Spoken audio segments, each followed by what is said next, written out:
Chancellor here at the University and have a pleasure of welcoming you to today's Vibe session, looking at aspects of regenerative farming in Aotearoa, New Zealand.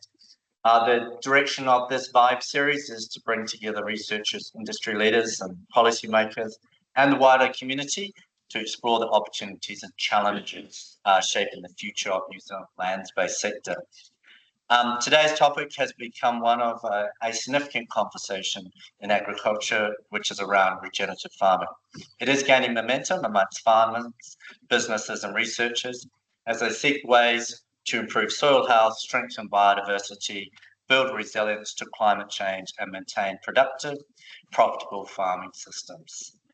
While there is growing enthusiasm about regenerative approaches, there are also important questions about what works, where, and under what conditions. It is through on-farm research in particular, and innovation and collaboration that we continue to build an evidence-based supporting decision-making. To help set the scene for today's presentation, I'm pleased to introduce Dr. Peter Hendricks from the Department of Agricultural Sciences at Lincoln University. Peter's research focuses on arable crop production, crop breeding, and phenotyping, in particular interest in below-ground crop development and plant interactions. His work aims to explore practical solutions for improving crop performance while supporting sustainable farming systems. Includes emphasis on wheat competitiveness and a keen interest in the New Zealand potato industry. Peter will give a brief overview of some of research underway at Lincoln University, and then we'll move to a presentation by Sarah Newton from McCain, who I'll introduce after that. Thank you. Thank you. Thank you. Sorry, just too keen. So, 5 minutes is a very short time slot to talk about all the sustainable things that we do at university. So I just picked a few that I thought of interest. But the key message here is that sustainability is actually part of the DNA of the university, and we try to imply it in every single thing that we do. So some of the projects that we are running that are close to the heart with regenerative agriculture, this is one that you probably heard already about in different series previously. I believe my colleague Alistair Black told about the raid last month. Is that right, Katie? And if you are still interested, this is an upcoming presentation next week by my colleague Professor Mood. We will also talk about this project amongst other things that he's covering. Then we have our Center of Excellence in Transformative Agribusiness. So even though agribusiness is in the title, sustainable agriculture and regenerative agriculture are part of this entity and at different levels. So we're looking at alternative energies, alternative proteins, a circular economy, sustainable food systems. And if you were there last week and you saw the presentation by Merv, these are some of the things that would fall into the philosophy of sustainable agriculture and regenerative agriculture. One of the projects that we're looking at as well is agrivoltaics. So it's not regen by the hardcore of its practices, but it is englobing sustainable production as a whole. We're looking at producing green energy, but at the same time maintain the productivity of the land. And if we can so, maintain it with high value crops so that our farmers can do two things at the same time: provide energy, green energy, and maintain food production that is critical for our country. So this project is ongoing. We want this to be a societal project, so it's not just research, it's demonstration, it's involvement of the community, and we're looking at different aspects here. Then the project that I'm closest to and the most involved with, and Sarah is going to cover this much more than I will, is our Next Gen Regen project, and that's looking at regenerative agricultural practices. I'm careful to say practices. In a 8-year rotation with industrial input, but we also keep our farmers and our growers close to the design and practices that we apply. And this is with McCain's. It is with Lincoln University. We've got a steering committee where we have growers on there, FAR is involved, and we then have co-collaborators. And I know that some of our partners are in the room, so for those who are here, thank you very much. And for those who are not yet partners, come and join and have a talk. The thing I want to finish with is when we talk sustainable agriculture, there are many different things and many different aspects that are involved with one. The one thing that we really need to be careful with is that we always maintain economic long-term sustainability in all these studies. Because you can come up with the best ideas in the world. If the farmers are losing money with that idea, the fact that it's going to be adopted is already in the graveyard. So sustainability is not just nature, it's not just production, it is also back pocket for the farmers. And with that, I'll let Grant introduce my colleague, Sarah.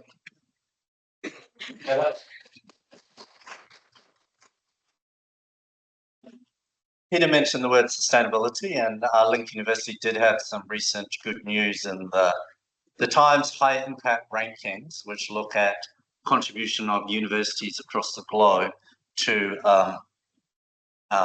sustainable development goals. In particular, if we looked at that, there were a couple of things that are really important for consideration. Link University was ranked number 2 in the world in SDG, concerning life on the land amongst 1,200 universities in that ranking. We were ranked number 9 in the world of the universities in zero hunger, number 38th in the world in climate action, and 50th in the world in sustainable consumption. A really impressive list of contributions to sustainable development goals in the world university rankings that came forth and were announced last week. But moving on in the sustainability phase, thank you, Peter, for that introduction to Link University. And it's now my pleasure to introduce Sarah Newton from McCain Foods. Sarah is a senior agronomist for McCain Foods based in Timaru, and has more than 14 years experience working across potato and vegetable industries. Growing up on a mixed cropping farm, she combines practical experience and technical expertise, working closely with growers, agronomists, and McCain's global teams to advance sustainable and productive farming system. Sarah also served as co-chair of the Link University McCain Next Generation Regenerative Demonstration Farm Steering Committee. Today, Sarah will share insights from McCain's work across Aotearoa, highlighting how regenerative practices are being implemented on farm, the role of research, technology supporting healthy soils and resilient farming systems, and the opportunity and challenges involved in adopting regenerative practices. We welcome Sarah. Thank you.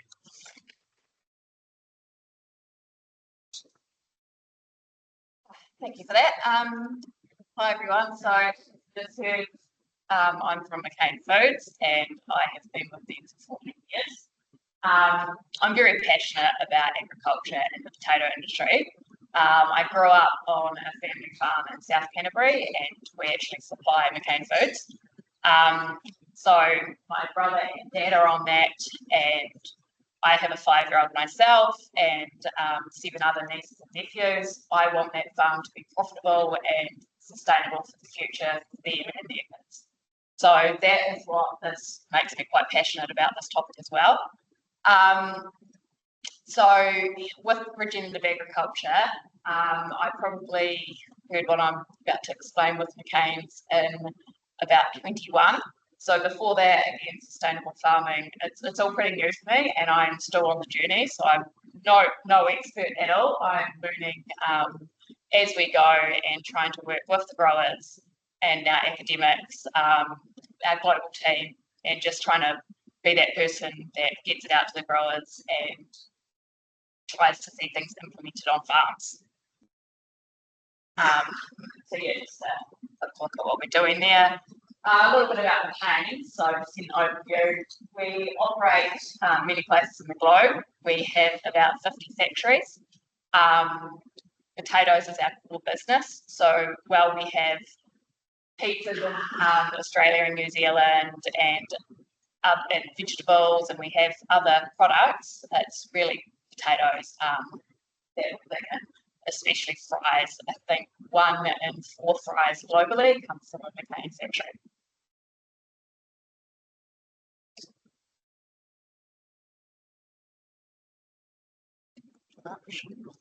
Sorry, so yeah, the McCain Regenerative. So the definition of this is an ecosystem-based approach to farming that aims to improve the farm resilience, crop yield and quality by improving soil health and water quality, optimising water use, enhancing biodiversity and reducing the impact of synthetic inputs. So with potatoes, how we see that working at McCain's is we've got our work principles here. So some of you may already be familiar with McCain Region Ag. So we've got the biodiversity, soil cover, soil disturbance, crop diversity, soil organic matter, and toxicity, and optimised inputs. So all of these create everything, and then it gets to the point on how do we measure things, and how do we try and reduce our impact on the soil and everything overall. And this is when they've come up with the framework. So we have two frameworks, one for the Northern Hemisphere and one for the Southern Hemisphere. So they're just slightly different because of the seasons and what they can do. So the main one is for the soils. So yes, it's got all those indicators in there and how we try and measure them. Some of these are still a work in progress because I'll go through them and then I'll talk about why some of them are still a work in progress. The almond soils, so we do pretty well in that here in New Zealand because generally our growers in Canterbury have something in the ground all year round. So we're pretty leading on that already, advanced leading. Then we've got advanced diversity, so that's for the 4 years of the current season, just looking at what's in the rotation. Again, we aren't too bad at that. However, minimise soil disturbance. Potatoes are an intensive crop for tillage. So we know that, so what can we do to try and reduce that intensiveness, but also across the whole rotation, what can we do there? So for this one here, it's just currently measuring the actual potatoes, but if we can also reduce it in the other crops and get that soil healthier, then maybe we can reduce these. Either the intensity of a tillage event or take out some tillage events. Reduce toxicity of pesticides. So we have a measurement called EIQ. It is measuring the effects of toxicity to the consumer, the land, the environment, and the workers. And it's from a university in the States, so every different product has a value. So that's how we've chosen to measure it. We do not do that great on it here in New Zealand currently, so we are trying, that's one of our aims, to get that down. So that's one that we need to do a lot of work on. We then have enhanced farm and ecosystem. That's just we're not too bad on it in New Zealand, but we could definitely have a lot more in there, and looking at some coordinated plantings. Reduce chemical impact and optimising water use, just making sure everything is the right decisions. We're using things because we need to, and not just because it's a calendar. And then increase soil organic matter. So that one, it's a work in progress, which I'll get to in the next slide. Again, this is a global framework they came up with. I'm sure I don't need to tell many of you in the room that it would be very hard to increase the soil organic matter in the soils in Canterbury over 5 years with practices. And the fact that when we take samples, there's a lot of variations from sample to sample. So yeah, to be engaged, you need to have 5 of the indicators matching that, and the red ones have to be other compulsory ones as well, and they're to be onboarded. So all of our growers are onboarded because they just need one engaged indicator and soil assessment. So, but most of our growers are also currently engaged, and we want people to get into the leading. So some of the other things we're doing here is the soil health observations in the field. So we're just starting this coming season. This is to look at something other than just the organic matter content. So how do we assess that soil a bit better? So it's just a wee, we'll go out to the paddocks and do a bit of a test there. Sorry, I think I just flipped too fast here. That's my mouse again.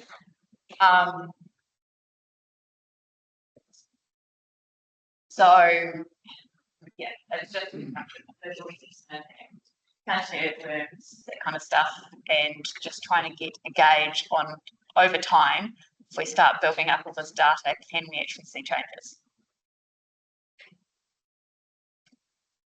Some of our other global commitments. So for region ag practices across 100% of our potato area by 2030. So in New Zealand, we are, as I said, more advanced than others. We also have a very small grower base here and relatively easy. So we have 13 growers. It's very easy to get a face-to-face. We have other countries that have many growers, that we have plants in India and China, so in some more difficult, challenging regions there. So it's a very different baseline depending where they are globally. Yeah, and then farms of the future. So we have 3 farms of the future. First is in the home of McCain's in Florenceville, New Brunswick, Canada. And then we have one in South Africa and one in the UK, I think, that they were opening up. So these are places that they, again, can go trial things out, really explore, push the boundaries for each country, and then get everyone in to visit. And the information from mainly the Florenceville one, because it's been running the longest, is actually available online to see what's going on there. And then we have other partnerships globally. So the one we'll be discussing is the one we have with Lincoln University here, of the next generation regenerative arable farm.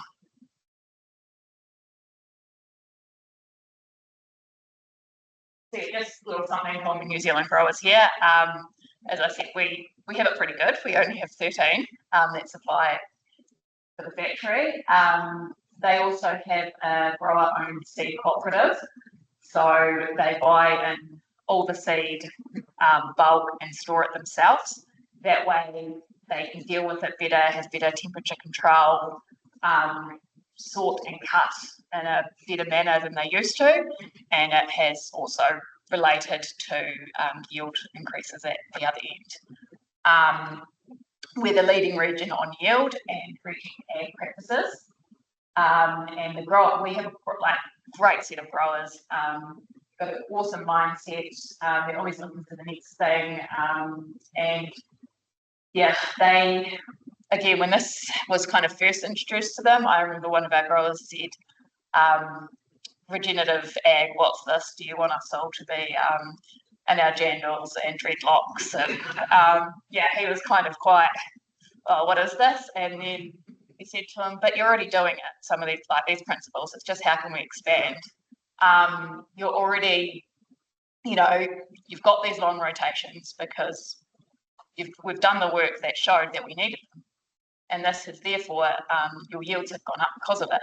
Another grower has said to me that through expanding his rotations and taking out some of our growers that before, say, 2012, used to do 6-year rotations on potatoes and have onions and carrots in that rotation as well.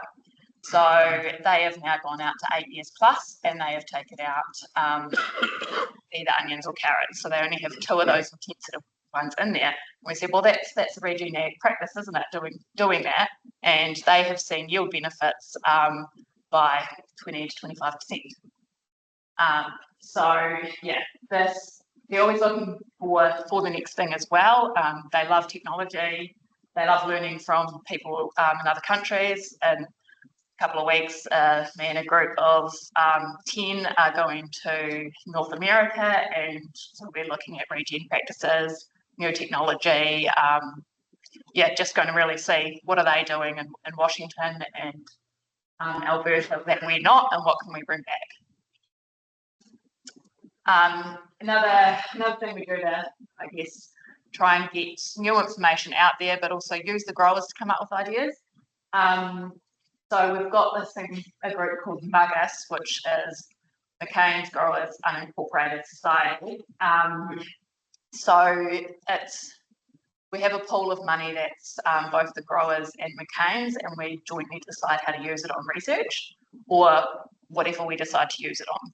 So there's a committee, I sit on it, and we have a couple of third-party agronomists and a seed grower and the manager of the seed co-op and 3 growers.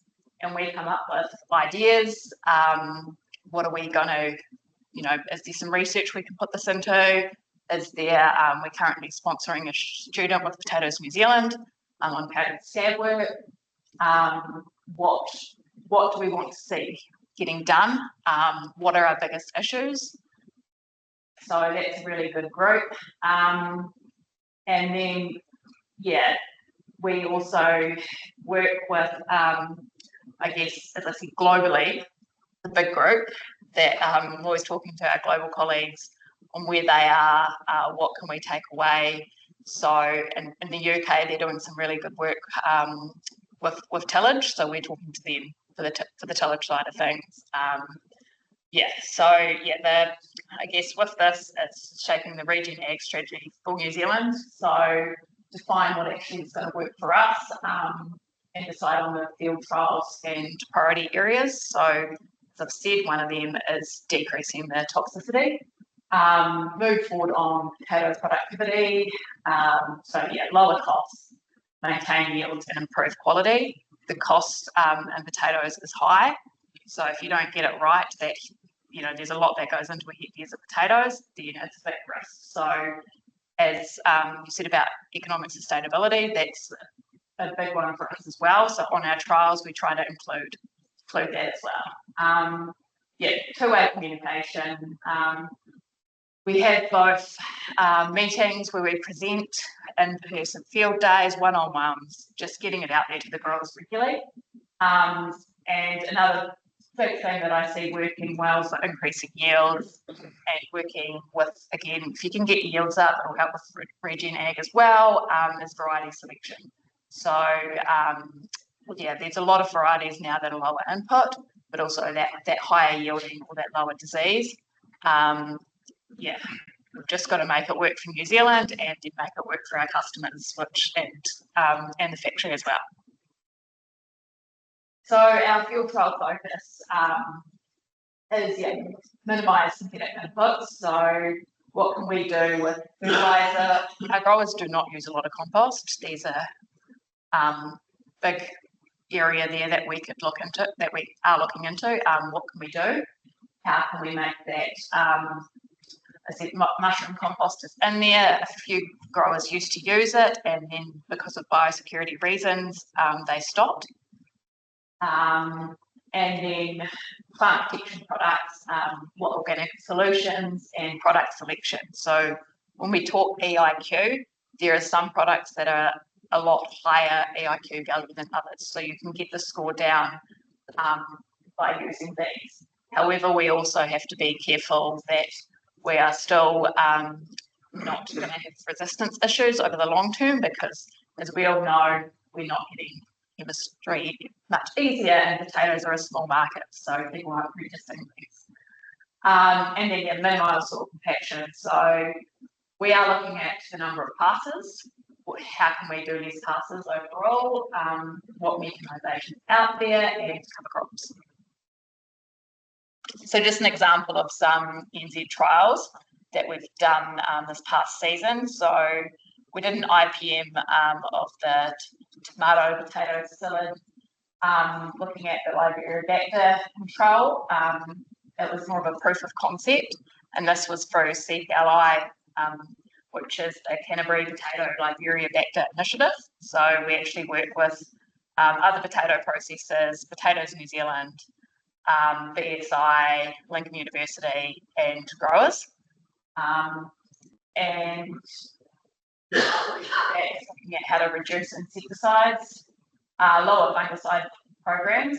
So just putting in, less fungicides, but also different nutrients to really just help that healthy plant to help protect it itself. We've done a biological product, the haddock scales with independent third-party assessments, and we're always doing new variety trials. We bring our own new varieties in from overseas, and then once we see that they're working, we actually work with these varieties to see the best way to grow them in New Zealand. Work on what fertiliser is needed, plant spacing, everything to really try and optimise that. And we also work with the seed growers closely.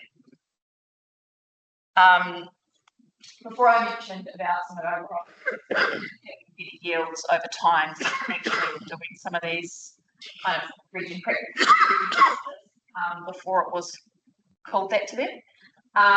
So this was a story published in 2023, and it just looked into New Zealand back in 2013. They did a yield gap study. So this is when you can see the yields were declining. This is for us at Burbank, so they were declining over time, and the growers at one of the Muggus meetings said, right, what are we doing about this? Like, we need to do something, this isn't sustainable. We can't farm like this. So they just said to Plant and Food at the time, here's some money type thing, go look at everything. So just go basic. So I was in the company at the time based in Peru, and so they went out and they looked at everything intensively. They looked at disease, weeds, just everything that was lowering the yields in the paddock. So there was a massive selection of different crops that were studied. So the main things that came out of it was soil-borne diseases and seed quality.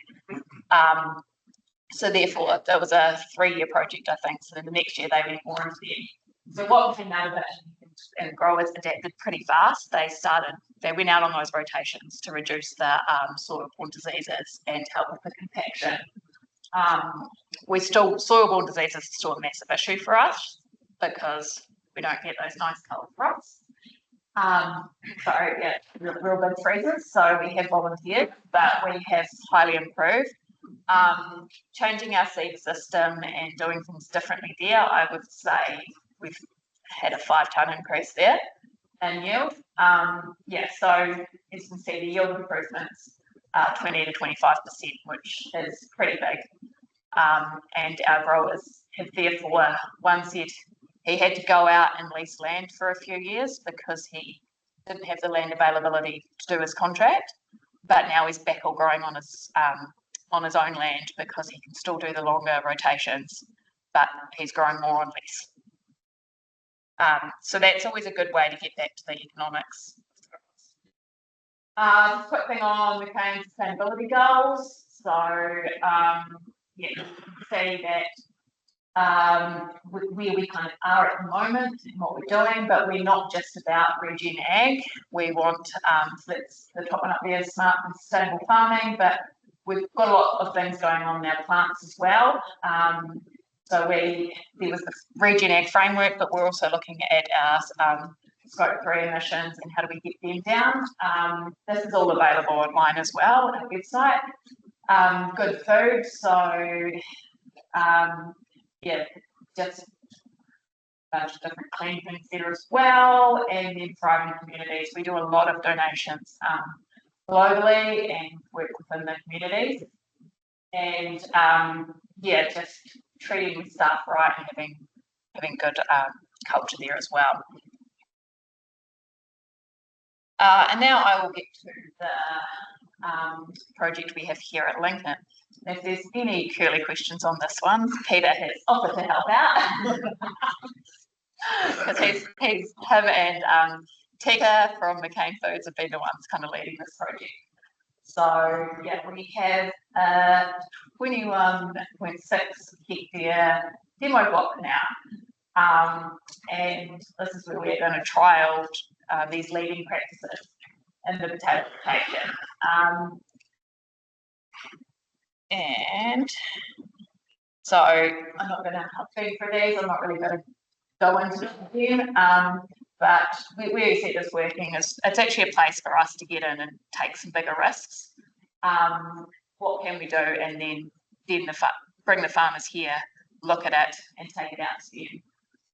Yes, I said we only have 13 farmers. However, many of these farmers also go out and lease land. So they are on many other people's farms. So there's many other farms actually involved in the potato rotation.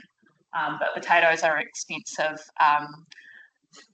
crop to do with your gear and everything else. So it's very specialised. This is also great so we can enable the commercial implementation. So it's not small scale. We've got real machinery in there. Get the scientific results. So that's Lincoln's job. And educate the next generation. Again, we'll show this before, just quick project management team. And when we had some of our global team here, what they were really excited about is that we're actually working with the farmers from the start. So we've got 2 growers on the steering committee, and they're very valuable, both for the practical knowledge and if it's actually gonna work or what's It's very good. So that's just a look there. It's just showing you where it is. And then this layout. So we've got, I think every crop is present every year. So we've got the R is sort of a regenerative, and then the crop, what crop it is, and then we're able to go down that end, and it's all so you can walk in between and see the regenerative one side and the conventional the other. And then it's obviously got 2 replications.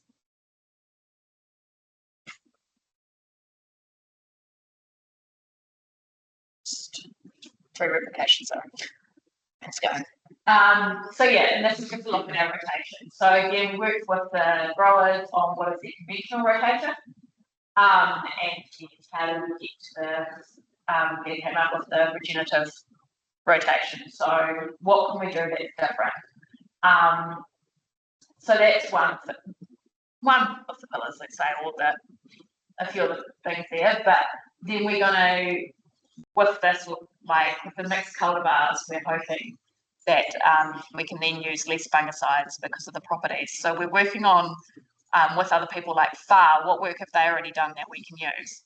We're not trying to reinvent the wheel completely. If there's information out there, we just want to be bringing it in.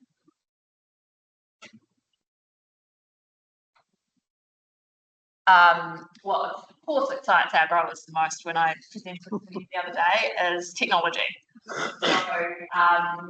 we've got a 1-pass planter that has arrived in the country. So it'll be a first for here. So that's a way to do less passes and lower the tillage there. And this can take out destoning, which is pretty big. So we've got to trial that. We're talking to our UK colleagues and what's happened over there. We'll also be minimising passes through other things in the rotation as well. So we're not just focusing on the potatoes. So, and then we talked about reduced pesticide usage. Yes, how can we do that without just cutting out sprays completely? So spot spraying and zone spraying. So we have a system coming, and the best thing about this system is it's not a very expensive spot sprayer. You can retrofit it to a normal spray. So we'll develop that. So these are realistic things that the farmers could actually take out in the next couple of years to their farms. Yeah, soil moisture probes. So we've just got some new ones in, first in the country. And again, but this is also back up for science. We need to get as much information on this farm as we can. Yeah, we've got a fungicide DSE system, so it's going to be a spore trapper, just to try and give us more information to make the decisions on do we need to spray. So the outcome is demo farm trial delivers scientific results on a regen ag practices, including improved crop yields and or farm profitability, maintain or improve soil health, improve water use efficiency, regen ag implementation on McCain potato paddocks. So again, we don't want to wait 8 years for this to go out to the growers. There'll be practices that we're hoping to take out once we see they're working. Yeah, and any prelim scientific results from the demo farm would be available after the first growing season. And yes, yeah, stimulate grower adoption. Again, we've talked about partners. We've got many other partners on, and there's so far, for example, this is going to go out a lot further than our growers. We want others to come. We'll be organising this eventually and having it out there. So it is something that we are excited about, and we know it's not always going to go perfectly. Again, we've all done many trials, and yeah, know that they can be fun. We're prepared for that. But it's great. We've got a really good team, both the Lincoln side and, as I said, the McCain side of the growers is, yeah, it's great, and they're getting excited. It's always good, really. And yeah, that's pretty much my presentation, and some questions.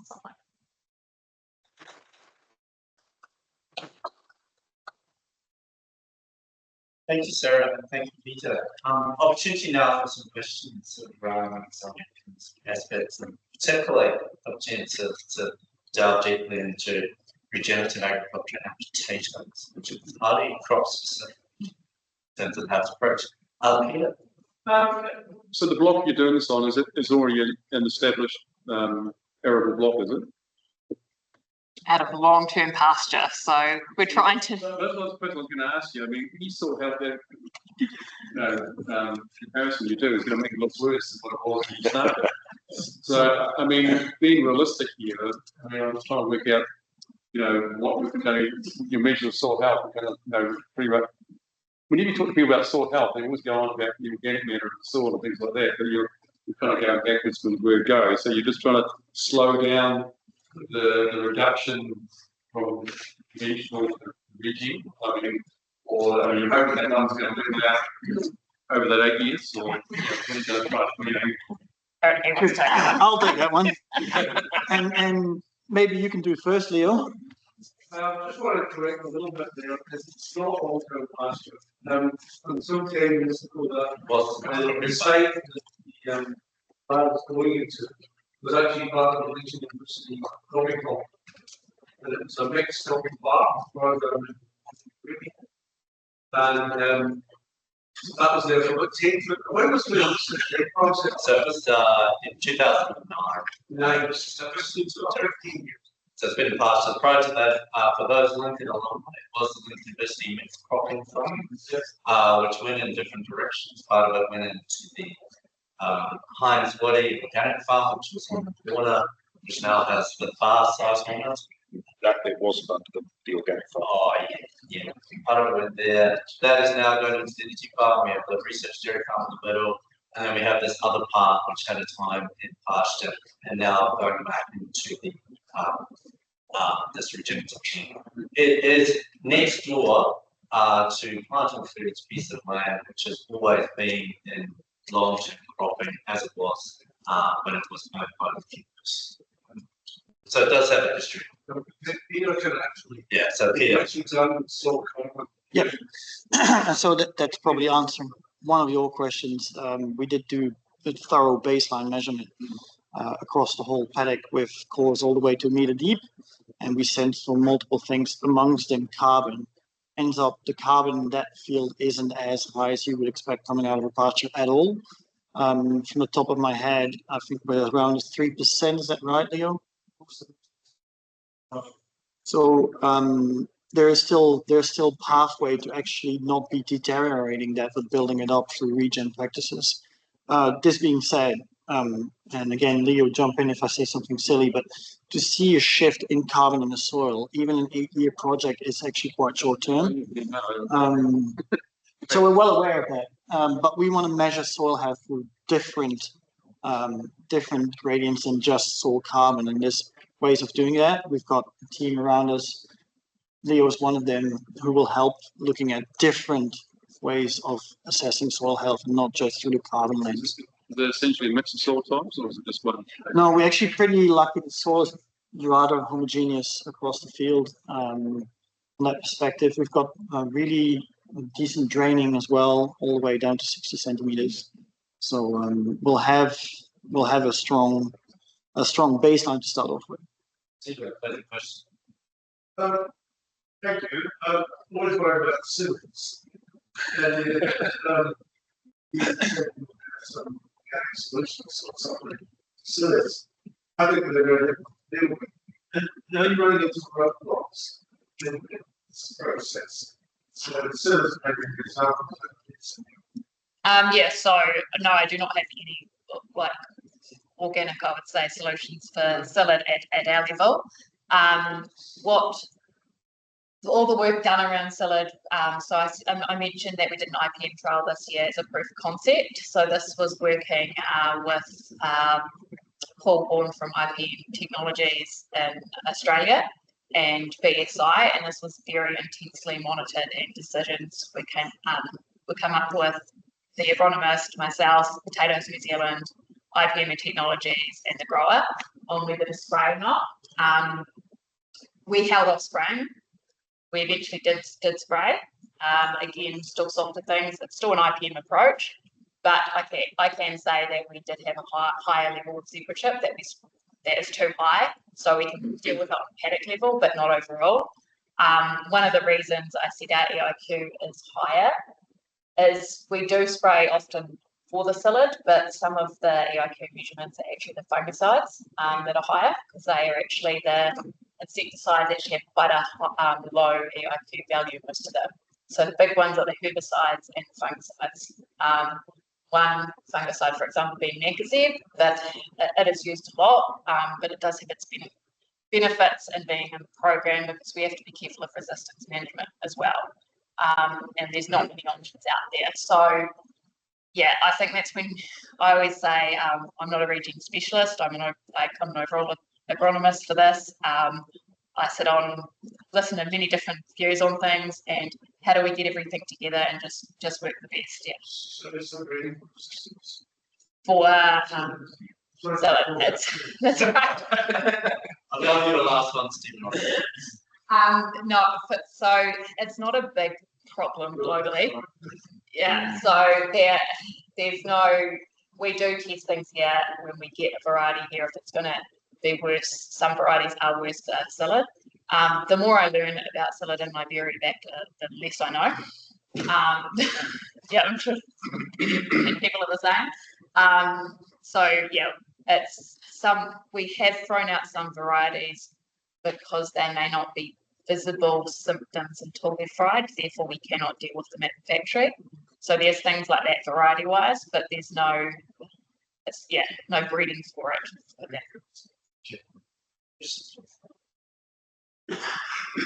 Okay, Sarah, I want to ask you about your breeding conference. You have mentioned that you have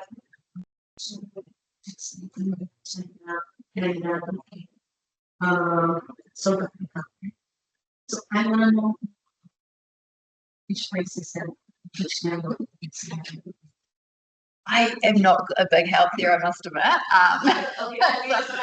do know one of the issues over there is like water's a big focus. So they are more likely to be Indian places in India and China looking at drip irrigation, for example. I'm not sure of the other. They're probably the one place I don't talk to as much. Is there any website? So if you pop on the global McCain website, there is a public sustainability document. I'm not sure if it specific projects for what. There might be some mentioned though, like the Lincoln project's mentioned. So yeah, it might stand on there. Sorry about that. I wanted to put up your slide for the crop rotation options. Just explain a little bit about why some crops are better than others. That's a big word. Which one would you like to discuss? I see soybeans in there. Very viable. That is, it's one that we do want to test. We're going to test it outside of the system first, but we do want to bring in other solutions than seed peas, because seed peas have that, they fixate a lot of nitrogen, but they also use up a lot of nitrogen. So the net result of that is not as important as through soybeans. So that's one of the reasons why soybeans is on that list. Likewise, so as Sarah mentioned, the conventional rotation, conventional is a big word, it's more business as usual. We build this with the farmers of McCain's. So this is what they would do on their farm. So that's based on their practice. Generally, we'd have a green pea instead of a seed pea, but for commercial reasons, we stuck with the seed pea at this point.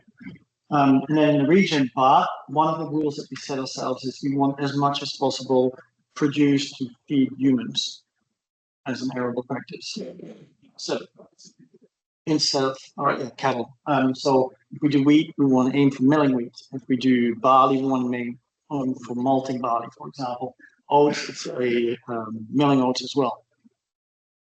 Then what adds to it is, can we improve the rest of the rotation to mitigate some of the issues that are created by our more intensive cropping crops, potatoes and carrots in this case, and fix that 320, 330 days of living plants in the soil. So that's where all the cover crops come in. If we had a little bit of space, we would squeeze a cover crop in there instead of leaving it bare for a few months. As well as the growers always comment that yes, we have the long rotations here, but it's on the bottom line, they're risking other crops that are low margin to make them therefore get potatoes. So how can we try and get margins with other crops? But then it's set up for pure cropping, not mixed cropping. So the cover crops that we put in there, for example, the Moa Berseem clover that you see in between line 2 and 3, that is typically something that could go to baleage or grazing. The Moa is a sub-Saharan grass that doesn't consume as much water, but has a very intensive growth in summertime. So that would allow to produce a significant amount of biomass for the animals. And so we're starting to work with a animal scientist on this project as well, see how many young stock grazing in this system we can sustain throughout the year. We're well aware that our pastures on their own will not cover everything. So it's also looking at, in the region practices, how can we use the leftovers of our cereals or other crops and the intercrops or cover crops as a feed for those animals. That's an opportunity for one last question. Let's go on to Sarah in particular, in the farmers you work with at McCain, so 30 farmers. What is when you give them some simple advice to get over that first step of regen, what is it the first step? As I said, I think for me it's just I bring things back to the bottom line or how they can be in the future. I personally don't like separating regen and agronomy too much. I think they go together. So yeah, we still have, most of our farmers are very positive about it now, but there's still some. But again, reminding them what they're already doing, what they're doing well, and saying we're already doing it, giving them positive feedback, and then they're going, oh, actually, yeah, remember you're the best in the world here. We want to be pushing it. They're very competitive. And progressive. I like this. It was when we set this up originally. It was a discussion with just the three of us. Me was involved as well. We would have gone for a slightly more conservative rotation if we just had listened to ourselves, and we put it out to the farmers. The farmers said, "No, let's push this boundary as far out as we can. We can always take a step back if it doesn't work." And that's, I think, it's a testimony to how progressive our farmers here are in New Zealand, and they are aware that they're ahead of the curve and want to stay there. Thank you. Peter and Sarah, thank you for your time today and presentation and providing insights into potatoes, regenerative agriculture in particular. Certainly look forward to the outcome of the next gen regenerative trial. This is taking up a parcel of missing lands, but more importantly, it's engaged in experimentation at a very high level in conjunction with McCain and other partners as well. It is got to yield, in my view, some very useful results on regenerative and conventional farming systems. And it fills one important criteria. It is long-term experimentation that is put forward here. And in New Zealand, we do have a shortage of long-term experiments at scale across our farming systems, both currently. And so I think this is a very good example of how we address that into the future through a good long-term experiment that would yield results that may be quite surprising to us when it comes and not bad in 5 to 8 years' time. So thank you for your time today. Little presentation.